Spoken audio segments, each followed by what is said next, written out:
Penaklukan negeri Syam.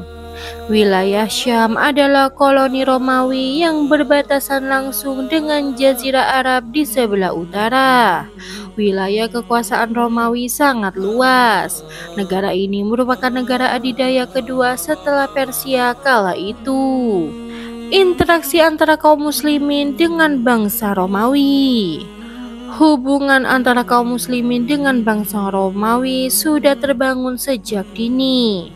Secara singkat, yaitu pertama surat Rasulullah SAW kepada Heraklius. Disebutkan dalam surat beliau, Rasulullah mengajak penguasa Romawi ini untuk memeluk Islam.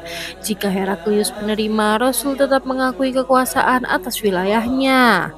Hal ini secara jelas disebutkan dalam hadis Bukhari dan Muslim dari jalur Az-Zuhri yang mengatakan bahwa Ubaidillah ibnu Abdullah ibnu Utbah ibnu Mas'ud menyampaikan bahwa Abdullah ibnu Abbas radhiyallahu an menuturkan Abu Sufyan ibnu Harb memberitahukan bahwa Heraklius mengutus seseorang kepadanya yang saat itu sedang bersama kafilah dagang Quraisy yang sedang berdagang di Syam ketika Rasulullah SAW melakukan gencatan senjata dengan Abu Sufyan dan kaum kafir Quraisy. Mereka yang kebetulan sedang berada di Elia lalu menemui Heraklius.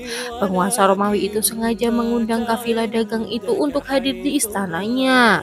Dikelilingi para pembesar Romawi, Heraklius bertanya melalui perantara penerjemahannya, "Siapa di antara kalian yang nasabnya lebih dekat dengan pria yang telah mengaku sebagai nabi itu?"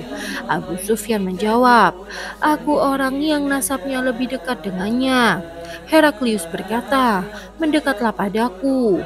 Saat Abu Sufyan sudah berada tepat di hadapan Heraklius, penguasa Romawi itu mengatakan pada para penerjemahannya, "Katakanlah pada mereka, aku akan menanyai orang ini.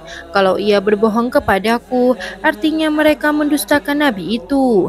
Demi Tuhan, kalau mereka tidak malu berbohong kepadaku, aku akan mendustakannya." Abu Sufyan menceritakan dalam dialog panjang antara dirinya dan Heraklius itu. Pertanyaan pembuka yang diajukan penguasa Romawi itu adalah, "Bagaimana nasabnya di antara kalian?" Abu Sufyan menjawab, "Ia di antara kami adalah pemilik nasab mulia." Apakah ada orang yang mengatakan tentang hal ini sebelumnya? Tidak ada. Apakah di antara nenek moyangnya ada yang menjadi raja? Tidak ada. Yang mengikutinya para pembesar masyarakat atau rakyat yang lemah? Yang mengikutinya rakyat yang lemah. Apakah mereka makin bertambah atau malah berkurang? Malah jumlahnya makin bertambah. Apakah ada di antara mereka yang kemudian murtad karena kecewa pada agamanya setelah ia memeluknya? Tidak ada. Apakah sebelumnya kalian pernah menuduh lelaki itu pernah berbohong, yakni sebelum ia mengatakan apa yang ia klaim sekarang? Tidak pernah. Apakah dia berkhianat? Tidak. Dan kami bersamanya pada masa yang kami tidak tahu apa yang ia lakukan saat itu.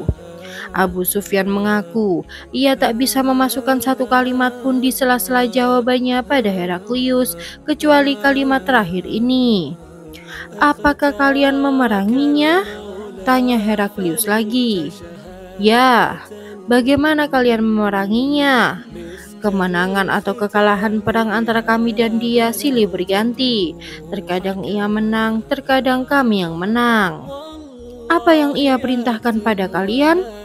Ia mengatakan, "Sembahlah Allah semata, jangan menyekutukannya dengan sesuatu apapun. Tinggalkanlah apa yang dikatakan nenek moyang kalian." Ia juga memerintahkan kami untuk melakukan sholat, berbuat jujur, menjaga kehormatan, dan menjaga hubungan baik. Mendengar semua penjelasan Abu Sufyan, Heraklius berkata kepada para penerjemahannya, "Katakanlah pada orang ini, aku menanyaimu tentang nasabnya, lalu engkau menjawab bahwa ia adalah pemilik nasab di antara kalian. Demikianlah para rasul, mereka diutus dari orang-orang yang punya nasab di antara kaumnya. Aku bertanya padamu, apakah ada orang lain sebelum yang mengatakan seperti perkataannya? Engkau menjawab, tidak.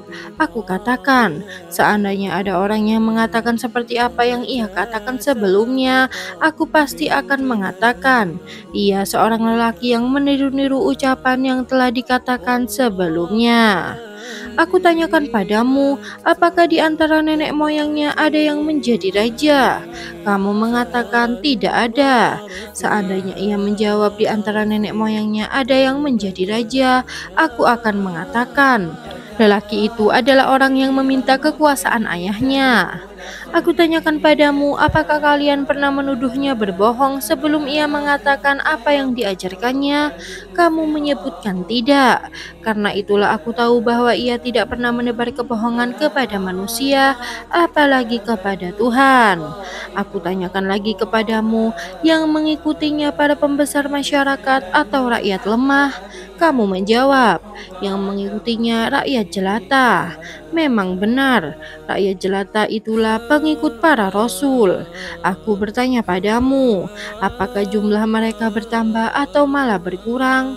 Engkau menjawab, jumlah mereka bertambah. Demikian perkara iman sampai ia sempurna. Aku tanya padamu, apa ada salah seorang yang murtad karena merasa kecewa terhadap agamanya setelah ia masuk pada agama itu?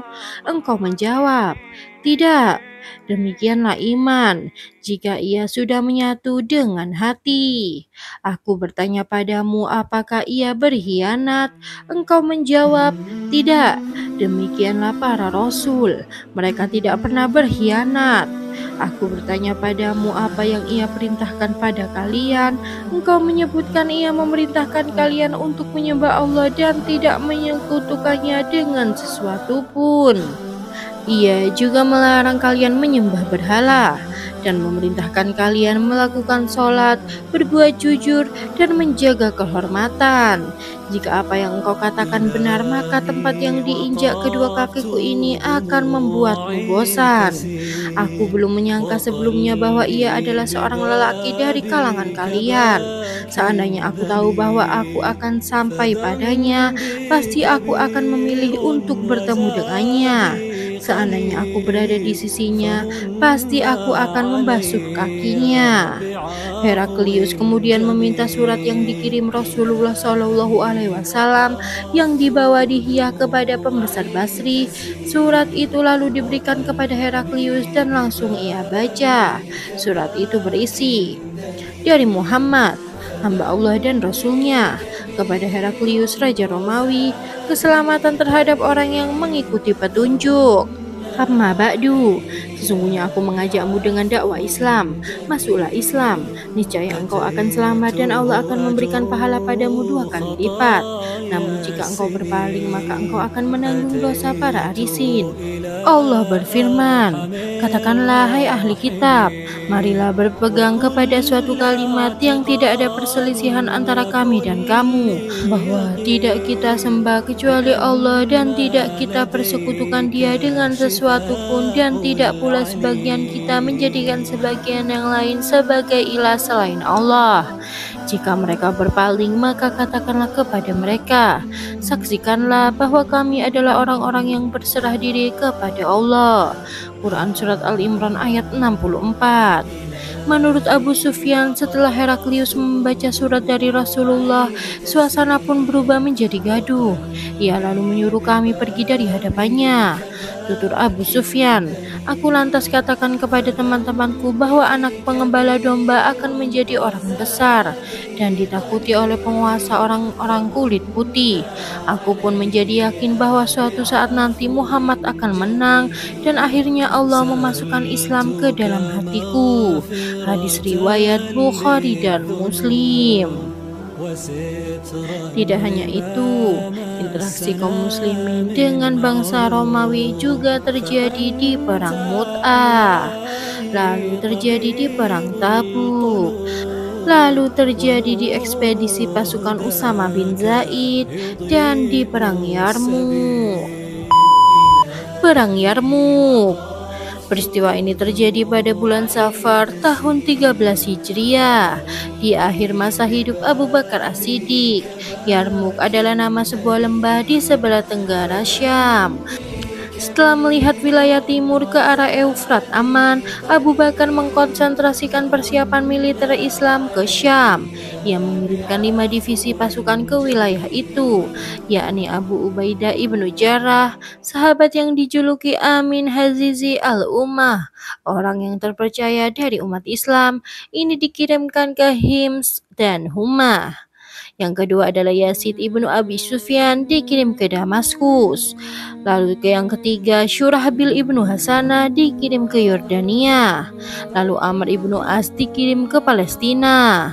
Ikrimah ibnu Abi Jahal pasukannya ditugaskan untuk selalu siap siaga guna menyokong keempat divisi bila membutuhkan bantuan.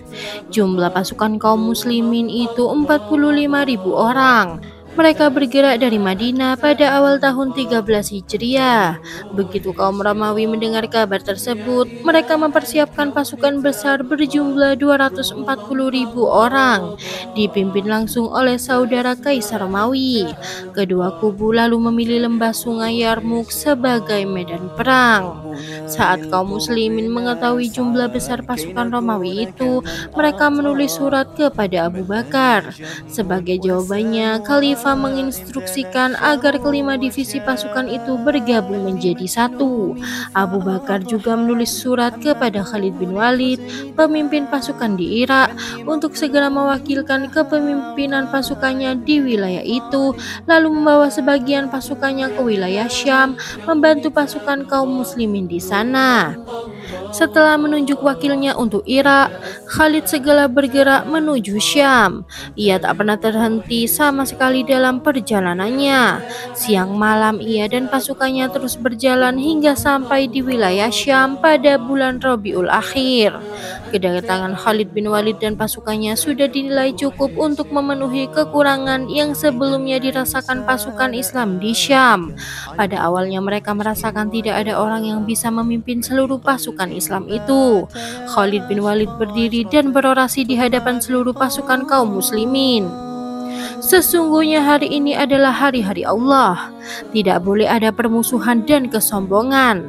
Ikhlaskan niat jihad kalian dan mintalah ridho kepada Allah dengan amalan kalian. Karena setelah hari ini ada hari berikutnya. Kalian jangan sampai memerangi satu kekuatan pasukan yang terorganisir dan terkoordinir, sementara kalian sendiri tidak seperti itu. Khalid juga menjelaskan kewajiban yang harus dilakukan pertama kali adalah menyatukan kepemimpinan. Ia mengusulkan agar kepemimpinan itu dilakukan secara bergilir antara dirinya dan 4 panglima pasukan lain. Pasukan memilih Khalid menjadi panglima pada hari pertama karena keahlian perangnya yang sudah tersohor. Pada hari itu Khalid membuktikan keahlian dan kecerdikannya dalam berperang berkat pertolongan dan petunjuk Allah Subhanahu wa taala. Ia membagi pasukan menjadi beberapa divisi. Setiap divisi beranggotakan 1.000 orang. Jumlah divisi yang berhasil dibentuk sebanyak 30 hingga 40. Khalid bin Walid lalu membagi mereka menjadi bagian jantung pertahanan dan 2 sayap. Sebagai panglima pasukan yang berada di tengah, Khalid menunjuk Abu Ubaidah, sedang sebagai panglima di sayap kanan, ia menunjuk Yazid ibnu Abi Sufyan, dan sebagai panglima di sayap kiri, Amr ibnu As. Tujuan Khalid membentuk banyak divisi ini agar dalam pandangan musuh, pasukan Islam terlihat banyak dan memenuhi medan pertempuran. Pasukan Romawi sebagian berlindung di Yarmuk dan sebagian lagi berlindung di sebuah parit di daerah Waqusoh. Khalid bin Walid ingin kelebihan yang dimiliki pasukan Romawi itu berbalik menjadi bumerang. Ia memerintahkan Kokok ibnu Amr dan Ikrimah ibnu Abu Jahal untuk memulai peperangan. Kedua kubu lalu saling menyerang dengan sengit, hingga pasukan berkuda Romawi berhasil didesak mundur dan kabur. Pasukan Romawi lari tunggang langgang seperti belalang yang tercerai-berai. Mereka memaksa diri tetap menyerang kaum muslimin, namun dengan keadaan yang terpencar-pencar dan tidak fokus. Khalid membuktikan kehandalan taktik perangnya. Pasukan tengahnya mendesak jantung pasukan musuh, hingga memisahkan pasukan berkuda mereka dengan pasukan lain. Dengan siasat ini, Khalid berhasil melemahkan sayap kanan dan sayap kiri musuh. Pasukan berkuda kaum Romawi makin terdesak hingga mereka terpaksa melarikan diri, meninggalkan pasukan mereka yang berjalan kaki. Akibatnya, pasukan Romawi yang tak menggunakan kuda itu makin melemah akibat kekalahan pasukan berkudanya. Khalid bin Walid terus menyerang hingga musuh menemui kekalahan. Banyak korban berjatuhan dari pihak Romawi. Sebagiannya tenggelam di sungai Wakusoh dan sebagian lagi tenggelam di sungai Yarmuk. Kebanyakan pasukan yang tenggelam itu adalah mereka yang diikat dengan rantai satu sama lain, yang semula dimaksudkan agar mereka tidak melarikan diri. Hari itu berlalu dengan kemenangan yang dikaruniakan Allah Subhanahu wa Ta'ala kepada pasukan Khalid bin Walid. Dari pihak kafir jumlah korban tewas sebanyak 90.000, sedang gugur sebagai syahid dari pihak kaum muslimin kurang lebih 5.000 mujahid. Di antaranya adalah Ikrimah ibnu Abu Jahal dan putranya. Peperangan itu belum berakhir hingga datang surat dari Madinah yang mengabarkan wafatnya Abu Bakar As-Siddiq dan kekhilafahan Umar setelahnya. Dalam surat itu juga disebutkan tentang pemecatan Khalid dari kepemimpinan pasukan dan digantikan oleh Abu Ubaidah. Khalid menerima perintah itu dengan patuh. Hal ini makin mengukuhkan keluhuran akhlaknya. Ia menyembunyikan hal itu dari kaum muslimin agar tidak terjadi konflik dan memecah konsentrasi mereka. Ia baru menyampaikan kabar itu setelah peperangan berakhir dengan kemenangan kaum muslimin. Perang Yarmuk adalah perang terakhir antara kaum muslimin dan kaum Nasrani. Pasukan Islam berhasil meraih kemenangan. Perlu diketahui bahwa dalam seluruh perang yang digelar, kaum muslimin tidak bertujuan menguasai suatu negeri dan mengambil kekayaan alamnya seperti yang dituduhkan musuh-musuh Islam yang tak pernah berhenti berbohong dan melakukan tipu daya. Tujuan perang itu adalah untuk meninggikan kalimat Allah di muka bumi serta menyebarkan ajaran agama Allah. Hal ini diperkuat oleh fakta bahwa sebagai langkah awal Rasulullah SAW selalu mengajak raja-raja untuk memeluk Islam. Jika mereka menerima, Rasul tetap mengakui kepemimpinan mereka atas wilayahnya.